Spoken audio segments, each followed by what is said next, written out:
오늘 오전 9시 암울했던 현대사 속에 독재 권력에 맞서온 한국 민주화 운동의 대부 홍남순 변호사의 연결식이 있었습니다.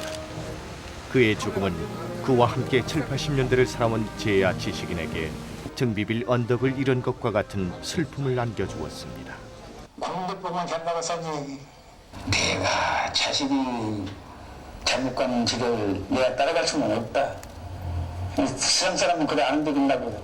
그 사람들이 세상으로 사는 것이고 나는 내 재미로 사는 것이지. 시대의 고통을 함께했던 사람들, 그를 그리워하는 것은 뜨겁게 시대와 부대꼈던 우리의 한 시절을 추억하는 일이 될지도 모릅니다. 홀로 외치더니요. 시퍼런 칼끝 앞에서도 흔들리지 않고 꼿꼿이 옳지 않은 것들 앞에 등 돌리고 언제나 참우편에 운명을 건 당신, 아름다운 발자국만 나란히 남은 이곳에서 당신은 이미 그리움이 되었는가. 다 두고 떠나는 먼 길 평안하시라. 어둠의 시대의 빛으로 길 없는 시대의 큰 길로 언젠가는 하나로 설 이 나라의 큰 넋으로 왔다가는 이여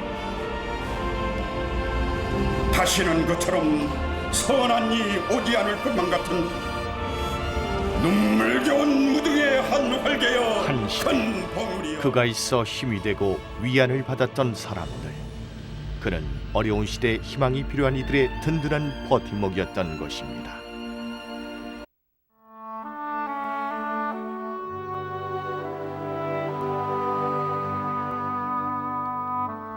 일평생 잔병치레 한 번 하지 않던 그가 쓰러진 것은 5년 전 뇌출혈이었습니다. 전반적으로 또 이제 다 안 좋으셔가지고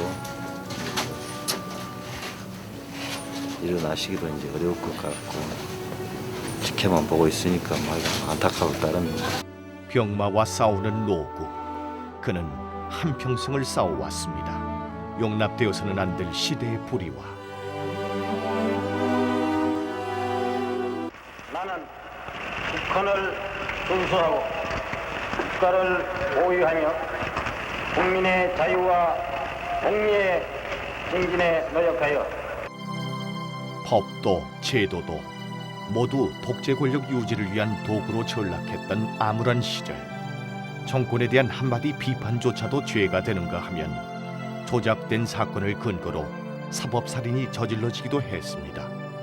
참혹한 이 시절, 법을 빙자한 권력의 범죄 행위에 단호히 맞서 법의 폭력 앞에 내던져진 이들에게 기댈 언덕이 되어주었던 사람,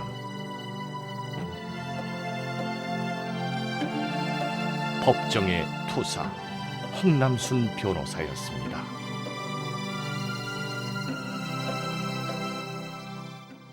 앞에서 뛰고 일하고 매맞고 감옥에 같이 간 사람 모든 사람들의 배경이 되어 주셨다고 생각해요. 그래서 어떤 이 민주화 운동의 과정, 한국 사회가 이만큼 변화된 과정 속에서 정말 큰 어르신으로 든든히 서 주셨기 때문에 그 젊은이들이 이만큼 할 수 있었고, 마치 그 병아리들이 비가 오나 추위가 닥치면 그 어미다 그 품속으로 들어가잖아요. 마치 홍남순 변호사는 많은 젊은 운동가들에게 어미닭과 같은 역할, 혹독한 바람이 불면 그를 대거로 가고.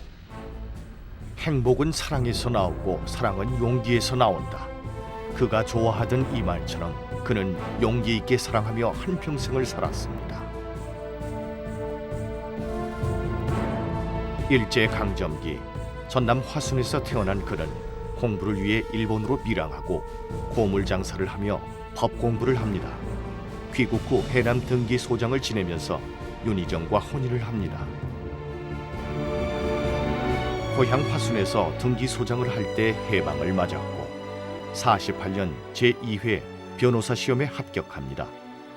한국전쟁 직후엔 군 법무관으로 근무를 했는데 재판도 없이 특무대 고난으로 사병들에게 간첩죄를 씌워 죽이는 현장을 목격합니다.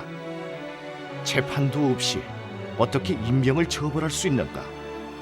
억울하게 희생될 위기에 처한 사병들을 구해낸 것은 인권 변론 인생의 시작이었습니다. 사유당 말기에 판사로 일하던 그는 법정에까지 미친 권력의 부패를 실감하는데 이 무렵 정치 군인들의 군사 쿠데타가 일어납니다. 정권 찬탈의 혐오감을 느낀 그는 판사 옷을 벗고 변호사가 됩니다. 돈을 벌어 농촌 비밀을 구제할 생각이었습니다. 그가 변호사 사무실을 연 63년 겨울, 박정희가 대통령의 자리에 오릅니다. 65년 군사정권이 일본과 맺은 한일협정은 그와 박정희 정권 사이에 뚜렷한 대립각을 만듭니다. 변호사 노릇만으론 뜻을 전할 수 없었던 그는 직접 대1구력외교 반대투쟁위원회 전남 부위원장을 맡아 가두 시위를 주도했고 이로 인해 정권의 표적이 됩니다. 그때 그 한일회담 반대 운동 뭐 얼마나 열심히 했죠.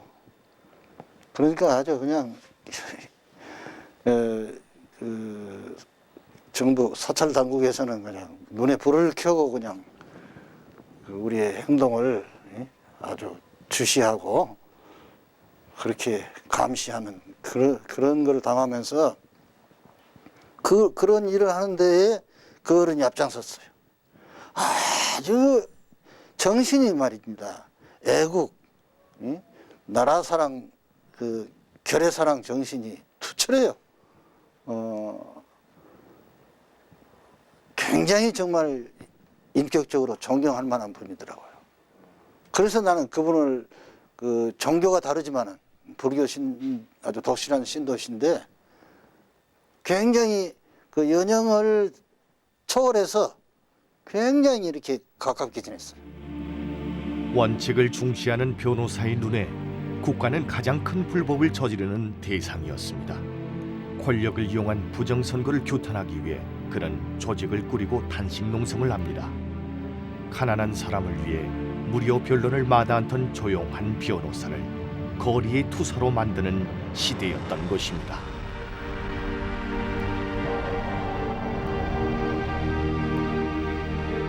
박정희 대통령 시절에 나 전두환 대통령 시절에는 지금 마음대로 생각나는 대로 뜻대로 그냥 뭐 법률이고 제도고 이런 것으로 그냥 뭐 지금 마음대로 그냥 고쳐가지고 멋대로 하니까 그런 사람한테는 그 몸으로 그 힘을 비해야지요. 그래서 이제 계산을 촉구한 것이죠. 68년 국회에서 삼선 개헌안이 날치기 통과되자 신민당 의원들과 제야 인사들의 삼선 개헌 반대 운동이 시작됩니다. 그는 광주에서 장기 집권 저지 싸움을 주도하고 전국의 양심 세력과 연대합니다. 제가 70년대 기독교에서 민주화 운동을 할 때 저는 NCC 기독교 교회 협의회 인권 문제를 담당하는 책임자였습니다. 당시에도 반유신 독재 운동의 중심지가 광주라고 해도 과언이 아닐 정도였습니다.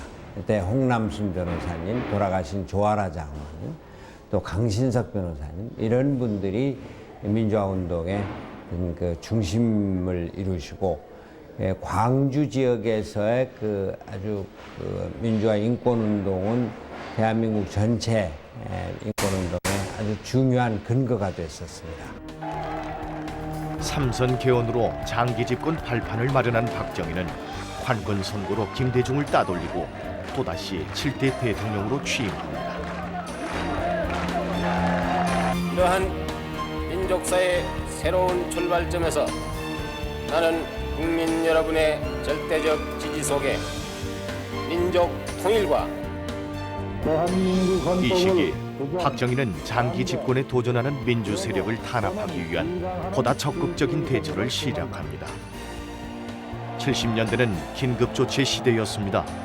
독재에 저항하면 누구라도 가두고 죽일 수 있는 국가 폭력이 극에 달합니다. 대통령 선거 가호 이는 정부에 대한 비방과 동조만으로도 구속 수감은 물론 사형까지 내릴 수 있도록 한 긴급조치 4호가 발동되자 그는 함석헌, 천관우 등과 함께 지식인 시국선언에 참여하고 75년에는 민주회복 국민회의를 만듭니다. 그의 나이 63이었습니다. 조직이 그 유신 그 철권 정치하에서도 뜻있는 용감한 사람들만 거기 가입했어요. 그래서 서울에서 조직해가지고 지방에 제일 먼저 광주가 그 민주회복 국민회의 광주 지부가 결성되는데 그때 이제 같이 회동을 하게 됐죠. 김남주, 박성무가 연루된 함성지 사건의 변론을 자청하는 등 그는 긴급조치 전문 변호사란 별칭을 얻었습니다. 이 어른이 이제 변호사로서 변호사 정말로는 수임장을 제출해 놓고 소장을 만나갑니다. 교도소장을 만나갑니다. 아, 면회를 해줘야 되지 않냐. 아, 법원에서 접견 금지 결정이 됐기 때문에 면회 금지가 됐기 때문에 모든 그것은 일반인에 대한 접근 금지지. 세계 어떤 나라에서 피고인에게 변호사를 접근 금지하는 나라가 있느냐? 그건 일반인에 대한 접근 금지지 변호인에 대한 접근 금지가 아니다. 당신이 만약에 나를 접견시켜주지 않는다면 나는 당신을 직무유기로 고발하겠다 말을. 아주 그 며칠을 와서 싸우고 투쟁하려고 해서 결국 그 교도소장이 승복을 하고 우리를 면해. 야, 우리를 몇 달 만에 처음으로 밖에 사람을 이제 만나는 겁니다. 접견실을 갔더니 변호사님 웃으면서 아, 자네들 접견하는 게 진짜 어렵네. 내가 며칠을 싸웠네. 그때는 대단히 좀 서슬이 파랄 텐데 자원하시고 이 어르신이 대표 변호사로서 무료 변론을 하셨죠. 뭐 일체 안 받으시고 그리고 저기 교도소 독방에 갇혀 있는데도 이 어르신이 뭐다 변호사 이름으로 항의도 하시고 어떻게 독방이냐 항의도 하시고 또 면회를 최초로 전혀 면회가 안 됐었어요. 가족 면회도 안 됐는데 이 어르신이 오셔서 좀 면회도 하시고 근데 그때만 해도 그때는 대단히 그 엄정한 때도 이 어르신이 아주 교도소에 오셔서 교도소장한테 막 큰 소리를 치시고 이게 법대로 해야지 무슨 짓이냐 말이야. 왜 면회 안 시키느냐 막 오고 오시고. 3.1 구국선언 사건의 비언론도 자청을 합니다. 이 자리가 바로 만해 한용운 스님이 3.1 독립선언문 사건으로 앉으셨던 자리입니다. 그가 이렇게 비언론의 물꼬를 트자 함석헌은 민주주의 죽음을 애도하는 곡소리를 냅니다. 양심수와 변호사가 함께 법정투쟁을 했던 것입니다. 임종을 앞둔 그를 찾은 작가 송기숙. 독재 정권의 국민교육 헌장을 웃음거리로 만들었던 송기숙의 우리교육 지표 사건. 법리보다는 양심에 호소하던 그의 뜨거운 변론을 송기숙은 잊지 못합니다.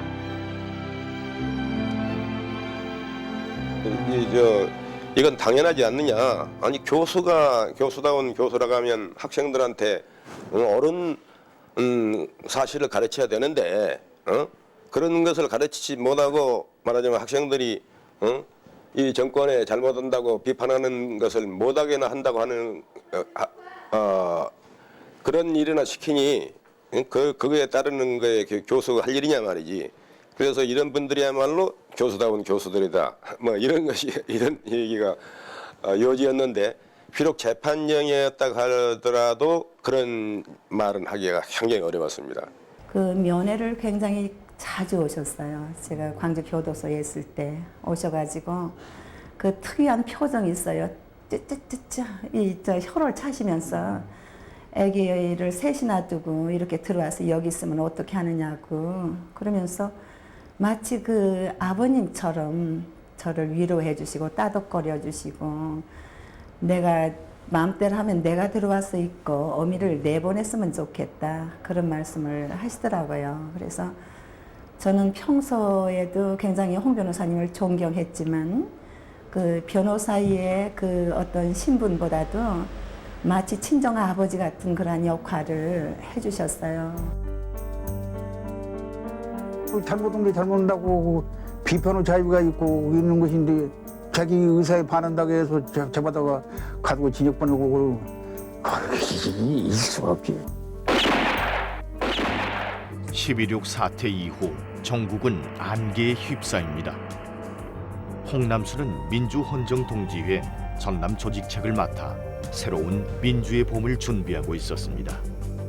하지만 신군부의 움직임이 심상치 않다는 걸 눈치채고 동지들에게 정세가 심상치 않으니 집으로 돌아간 즉시 문제가 될 만한 문서나 자료들은 모두 소각해 줄 것을 당부합니다. 그의 예감대로 절대 권력이 사라진 혼란을 이용해 신군부는 정권 장악을 위한 수순을 밟기에 나섭니다.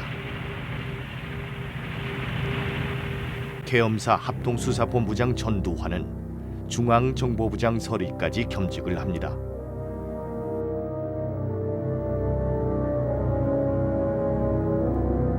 80년 5월 기다리던 민주의 봄은 오지 않았고 조선대와 전남대를 비롯한 전국의 대학가에서는 비상계엄을 해제하라는 가두 시위가 계속됩니다. 하지만 신군부는 전국 안정을 명분으로 비상계엄을 확대합니다. 1980년 5월 17일 24시를 기하여 전 지역 계엄을 전국 비상계엄으로 정한 선포하고 국가의 기강과 사회 안정에 필요한 조치를 취한 것입니다. 계엄 확대와 더불어서 반정부 인사 600여 명이 즉각 체포됩니다. 광주 지역 인사들도 끌려가는 상황에서 5월 19일 아침 홍남수는 서울의 아들집으로 잠시 몸을 피합니다. 광주가 아마도 오늘 저녁에 불바다가 될 것 같다. 그래서 지금 일시 좀 피우려고 왔다. 그런데 잘하겠소. 그러고는 기훈이가 저녁을 먹고는 나가더란 말씀은 나감스러. 저는 광주 그 서중일고를 나왔습니다. 서중일고에 그 동기들이 그 많이 있습니다. 그러니까 거기 가서 얘기를 좀 자세히 듣고 올랍니다. 그럼 그렇게 해라. 했더만 저녁에 와서 그래요. 전화를 광주로 아무리 해봐도 통화가 안 되고 아버지가 예상한 대로 불바다가 된 것 같습니다.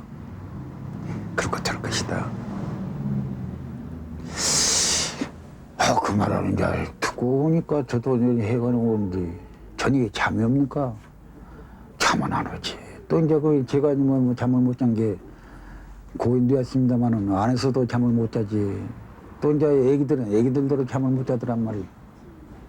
집안이 난리가 났구나. 그래서 날이 서서 이제 새벽이 되었는데 가서 밥이나 하시오. 밥이나 해가지고 아침이나 먹고 가족 얘기를 하자고. 그래서 이제 아침을 먹고는 가족 얘기를 안 했습니까? 거기서 상황을 이제 좀 지켜보고 판단을 하신 게 좋겠다. 그러니까 당신 가셔야 되겠다고 하더라고. 광주로 다시 들어가셔야 되겠다. 5월 20일 아침 홍남수는 버스를 타고 죽음의 땅 광주로 돌아옵니다. 접근조차 쉽지 않은 상황에서 68의 노구를 이끌고 걷고 걸어서 광주 한복판으로 들어섭니다. 내가 여기서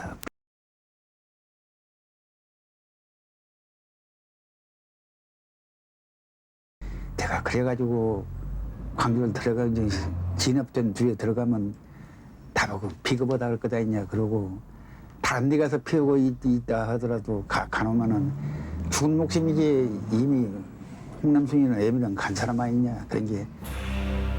죽음의 사선을 뚫고 돌아온 광주는 무차별한 사륙으로 피바다가 되어 있었습니다. 자국의 군인들에게 죽음을 당한 시민들은 21일 오후부터 무장을 하기 시작합니다.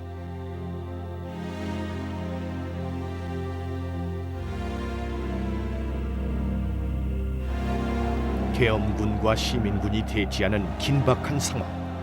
그는 수습위원회를 꾸리고 더 이상의 처참한 사륙을 막아낼 방법 찾기에 나섭니다. 김성용 신부, 조아라 YWCA 회장, 송기숙, 명록은 교수 등과 함께 죽음을 무릅쓴 행진으로 계엄사 사태 해결을 촉구하지만 요구는 묵살됩니다. 비영장 올라오면은 그거 극락강 그 철거에 있는데 그거를 올라온 게 거기 가서 딱 바리케트를 치고 보안대원들이 딱 그것이 중용을 보자고 하더란 말이에요. 그래서 이제 후한 내 비었으니까 방금 저보고 내리라고 그러죠. 내린 게 무전을 치는데 독수리 이렇게 써요. 독수리란 건 공룡이 나는 새치고는 지금 왕이 아닙니까? 나를 수개로 이제 이놈들이 죽이려고 온 것이로구나. 계엄군들은 칠순을 바라보는 그에게 몽둥이를 휘둘렀고 그는 6개월의 불법 구금 끝에 재판정에 섭니다. 김대중과 홍남순이 광주 항쟁의 수괴라는 신군부의 시나리오에 따라 김대중은 사형을, 홍남순은 무기징역을 언도받습니다.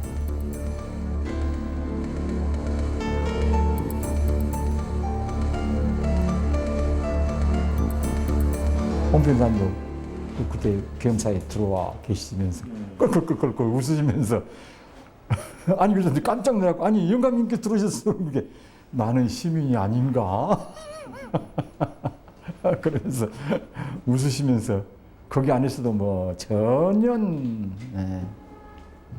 표정 하나 변하지 않으시고 내가 이런 일에 광주 이런 엄청난 사건에 내가 동참하면 어떻게 되겠느냐고 그런 얘기를 하실 정도로 넉넉하셨던 분이에요. 크고 넉넉하셨던 분이라고 생각이 되죠. 그 안에서도 그때도 이제 이규영 변호사도 같이 재패 들어왔는데도 그 나이가 많으면 조금은 그 두려움 같은 것이 있다고 하는데 그 양반은 껄껄껄 웃으시면서 그리고 넉넉하게 하시고 그때 아주 그 80년 겨울 굉장히 추울 때입니다. 추울 때인데 이 독방에 앉으셔서 책도 보고 계시면서 우리 지나가다가 가끔 여태로 통방을 가끔 하거든요. 그럼 아유 어째 선생님 어때 건강히 하시다 나는 좋네. 그리고 그 얼굴 표정이나 무슨 그 분위기가 전혀 고통스럽거나 불편하지 않는 오히려 즐겁고 기분 좋은 그 장면 손자나 아들이나 손자 같은 그런 젊은이들도 매우 고통스러워할 때 전혀 고통의 빛을 보이지 않고 그 늠름하게 그 수영상을 하면서 곧 민주주의가 오네. 그런 거 확신에 찬 그 자신을 갖고 오히려 후배들을 격려하고 이날의 재판을 홍남순은 재판이 아니라 개판이었다고 가슴 아파했고 젊은 사람들도 견디기 힘들었던 옥살이를 감당해냅니다. 조비오 신부하고 같이 받고 오는데 나는 상당히 그때 불리한 상황으로 몰려 있었어요. 지금 기억이 없는데 이러고 보니까 이분이 썬데이 서울인가 하는 잡지를 내놓으면서 송 선생 라고 얘기를 하니까 여기서 하나 출애봐자고 여기 이쁜 아가씨들이 많아 하면서 이제 아가씨들이 그 사진을 쭉 아주 멋있는 모양으로 찍어놓은 것이 12인가 됐을 거예요. 나는 지금 심란해 있는데 그런 소리 하니까 지금 아이고 이 양반이 이거 참 기분이 안 났지만은 한참 앉았으니 이게 나 짚어보라고 누가 제일 이쁜 놈나 추려보라고 그랬었더라고요. 그래서 나 이분이 이제 그런 루드도 알고 있어서 나도 웃으면서 한 눈을 찍었더니 그건 안 돼 내가 찍었어. 이래고 그걸로 이제 한참 아니 이건 나 양보한다고 이제 서로 막 옥신각신해서 이분이 이제 그렇게 역시 어른답게 우리들이 참 침울해 있는 데서 그런 그 유머를 발휘하기도 하고 그랬어요. 아주 유머러스합니다. 어떤 그때 잡지가 있는데 지금 생각에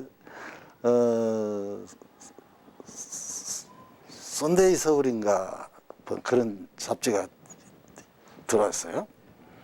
근데 거기에 김미수, 김혜란, 뭐다 이런 선수들, 배구 선수들 그 사진이 예쁘게 다 이렇게 나왔더라고. 나오니까 거기 있는 사람들 이거 하나씩 다 이제 자기 마음에 든 편 그런 끌리는 마음으로 한번 지적하라고. 그러니까 이제 다 하나씩 지적하더만. 네. 그 변호사님도 이 아가씨가 제일 날씬하고 예쁘다고 이렇게 지적을 하더라고. 그러면 나한테도 어이 조심입니다 하나 지적해 보시오. 그래서 나는 형제간이 많아서 동생들이 많으니까 동생 몫으로 내가 하나 지적해 봤어. 해야겠다고 해서 지적했어. 이랬더니 그런 우스개 뭐랄까 시간을 갖는데 그분이 그렇게 같이 이렇게 응해 주시고 1년 7개월 만에 형 집행정지로 출소를 하고 그는 다시 변호사 사무실을 여옵니다. 변호사 사무실을 다시 열었기는 했지만 문제는 생활이었습니다. 벌어놓은 돈이 없는 상태에서 오랜 휴업까지 아이들이 학교를 중단하는 지경에 이릅니다. 하지만 출소 후에도 여전히 시국사건 무료 변론을 멈추지 않았습니다. 연행되어 가지고 이제 가호관 행위를 받았습니다만은 주로 변호사님에 대해서 김대중 이제 전 대통령 그때는 대통령이 아니었습니다만 김대중과 사이를 대라 그렇게 혹독한 수사를 했었던 것이고 또 비리를 대라 그래서 하도 기가 막혀서 수사관님들이 제가 듣기로는 3번을 압수수색을 했다고 들었습니다. 변호사님 댁을. 그런데 거기에 텔레비전 한 대가 있습니까? 80년도에 당시였습니다. 텔레비전 한 대가 있던가요, 없던가요? 그걸 되물어봤습니다. 그런데 무슨 비리가 있겠습니까? 비리가 있었다면 호사스럽게 살으셔야 되었을 것 아니겠습니까? 그랬더니 그 비리 문제에 대해서는 일체 언급이 없었습니다. 제가 한 27, 8번 체포당한 것 같았는데 체포당해서 유치장에서 살거나 감옥살이 하다 나오면 내가 꼭 이렇게 살아야 되나? 왜 이렇게 살지? 이런 주저와 회의가 가슴에 이렇게 자리를 잡곤 했습니다. 아마 이 변호사로서 구속당했을 때 그때 아마 복잡했을 거라고 생각합니다. 그런데 그 구속당한 직후에도 또 감옥에서 나온 다음에도 홍남순 변호사는 낙천적이고 낙관적이었던 것 같습니다. 특권의식이 없고요. 댁에 찾아뵙고 댁에 붙어서 사무실이 있었던 것으로 기억하는데 거기 찾아가면 시골 아저씨, 시골 할아버지가 맨발로 저 봉당에 뛰어내려서 환영하는 것처럼 환한 필부로서 많은 까마득한 후배인 저한테도 친구처럼 동무처럼 이렇게 환영해 줬던 기득권을 버리는 분이었습니다.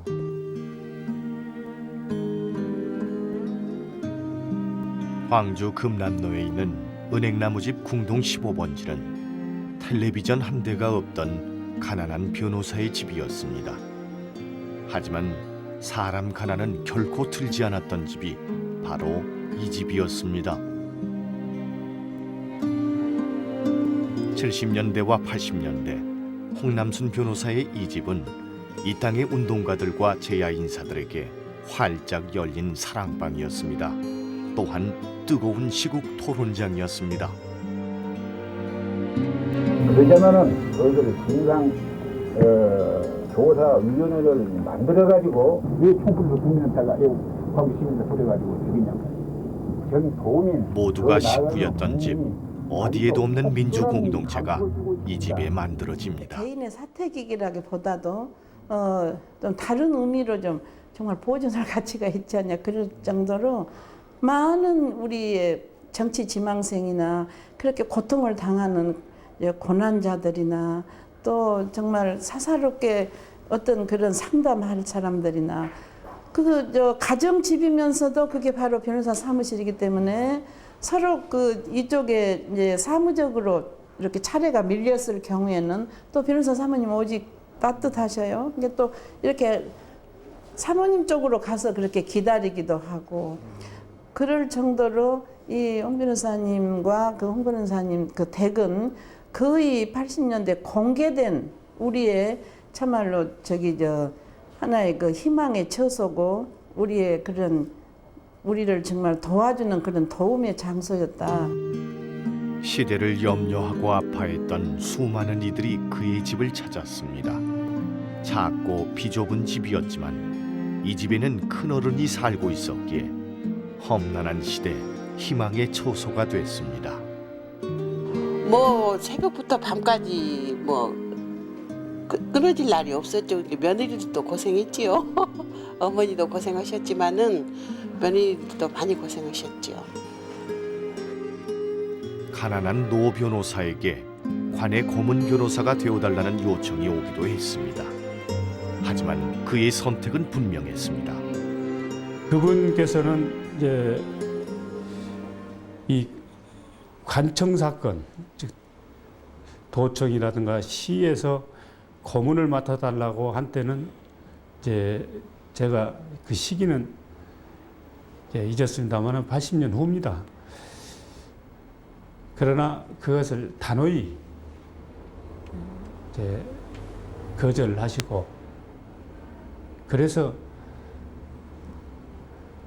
그 사건 수입으로서는 결국 고문 변호사를 맡으셨다고 하면 그렇게 어려운 생활을 겪지 않으셨을 텐데 그것마저도 단호히 배격하셨던 것이죠. 아마 정보 형사를 하면서 홍 변호사님 서재까지 가서 인사를 하고 말씀을 듣고 한 것은 아마 한두 사람에 불과했을 텐데 그 중에 내가 한 사람일 거예요. 이게 이제 80년 5.18 때부터서 저분을 뵙고 87년 정보과에 있으면 시작을 하면서 거의 2, 3일마다 한 번씩은 찾아뵙다시피 했는데 가장 참 올바르신 분이다라는 생각을 했지요. 그래서 설이면 아이들을 데리고 세배를 다녔고 83년 홍남순의 고희를 기념하는 고희 논총 증정식이 광주 YMCA 무진관에서 열립니다.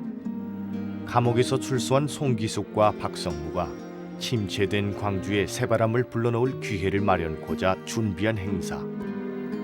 정부 당국도 개인의 고연을 막을 명분이 없었고 전국의 민주인사들이 대거 참여를 합니다. 50 시절 최초로 열린 대중 집회였던 것입니다.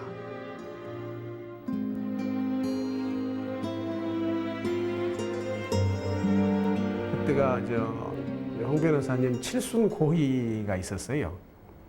그래서 서울에서 버스를 대절해가지고 문익환 목사, 이 백기환 선생, 김지아 선생, 또 김근태 의장, 또 요새 한나라당에 있는 이재호 등등 아주 버스로 대절해서 내려와가지고 그 칠순 잔치를 하고 그날 저녁을 이 광주에 있는 그 여관에 흩어져서 자고 이제 약주도 한 잔씩 하고 그랬는데 다음날 아침에 서울로 가려고 인사를 이제 변호사 사무실로 왔다고요.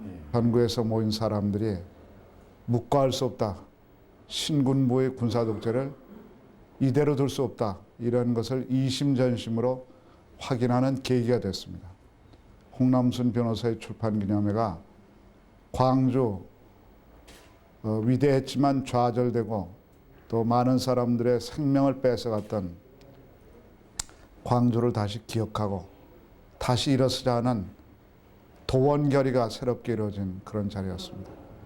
그 자리를 만든 사람, 바로 만든 분이 홍남순 변호사였습니다. 최초로 우리가 정말 말하면 대중 집회를 할 수 있는 기틀을 열었단 말이에요.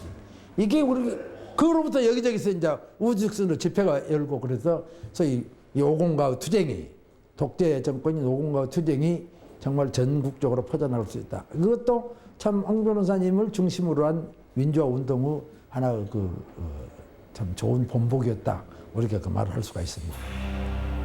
오공 정권의 탄압에 저항하는 싸움이 거세지면서 또다시 죄인 아닌 죄인들이 생겨나기 시작했습니다.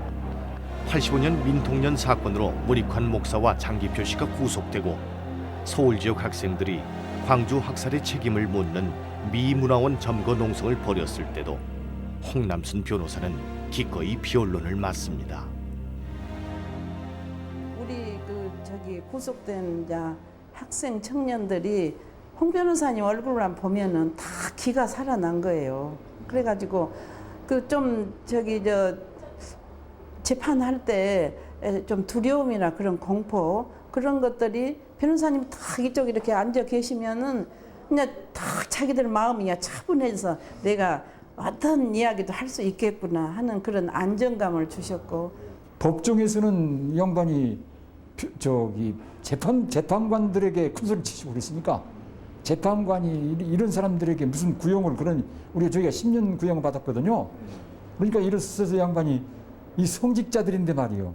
옳은 소리를 했는데 10년 구형이 뭐냐고 막 검사들한테 호통을 치시고 그러셨죠. 그리고 그때 1심에서 3년, 5년 그렇게 받으니까 막 법복을 입고 있는 재판관을 향해서도 쓴소리 다 하시고 그랬죠. 법을 집행하려면 제대로 해야지 이게 무슨 짓이냐고 막 그러시면서 그런 방정에서 박수를 치고 그랬어요. 이 어르신 아니면 도저히 누구도 그렇게 못했었죠. 80년대 중반을 거치면서 5.18 구속자들이 대부분 석방이 됐고 미국으로 망명했던 김대중 씨도 해금이 되어 87년 5.18 추모 행사에 참석하기 위해 광주에 옵니다. 광주 구속자 협의 회장을 맡고 있던 홍남순은 김대중 귀국 환영 성명을 발표하고 광주의 명예 회복과 진상 규명을 위한 본격적인 활동에 들어갑니다.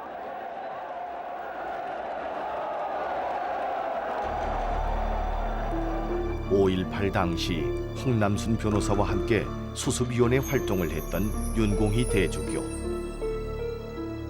그는 5.18 이후 어려운 상황에서 역사적 진실의 규명을 위한 조직을 만들고 민주 세력의 힘을 모으려고 애쓰던 홍남순의 모습을 잊지 못합니다. 아주 억누른 사람들, 이런 사람들 이렇게 편에서 우리 나라의 이렇게 인권 신장 또 민주화 거기에 대한 관심을 많이 가지시고 그런 노력을 훌륭하게 잘 하시는 걸 이렇게 봐왔고, 또 그런 일을 위해서 이제 그 뜻을 같이 하는 이들과 그 협력을 참 잘 하시는 걸 봤어요. 그래서 우리 교회에서도 이제 그런데 좀 이제 정의평화회랄까 이런 기구를 통해서 이제 활동하고 있었는데 늘 이렇게 연락을 주시고 참 젊은이들도 이렇게 늘 가깝게 만나면서 함께 인원하고 그런 아주 훌륭한 열성을 이렇게 볼 수가 있었습니다. 우리는 더 이상 정부 당국의 회개를 기다리지 않고 분연히 일어서겠다. 그는 광주 사태가 아닌 광주 민중항쟁이라는 이름을 쓰기 시작합니다. 뒤틀린 역사를 바로잡기 위해서였습니다. 고성군 수령을 끝까지 거절하셨습니다. 나는 변호사를 해서 생활을 하니까 어려움이 없지 않느냐. 그러니까 나보다 더 어려운 사람들을 그것을 드리도록 해라. 시청 지역과 담당 직원들이 이제 아마 한두 차례 와서 그것을 수령을 하실 것을 간곡히 또 말씀도 드리고 그랬었습니다만은 이제 그런 이유로 나는 변호사 하면서 생활을 하니까 나보다 더 어려운 처지에 있는 분들한테 지급을 해라. 그렇게 거절을 하셨던 것입니다. 따뜻하고 든든했던 우리 시대의 어른. 그의 삶이 남긴 것들은 남은 이들의 숙제가 되었습니다. 선생님의 뜻 제대로 받들어 화해하고 상생하면서 잘 하겠습니다. 모든 시름 놓으시고 편안히 잠드십시오. 흥남군은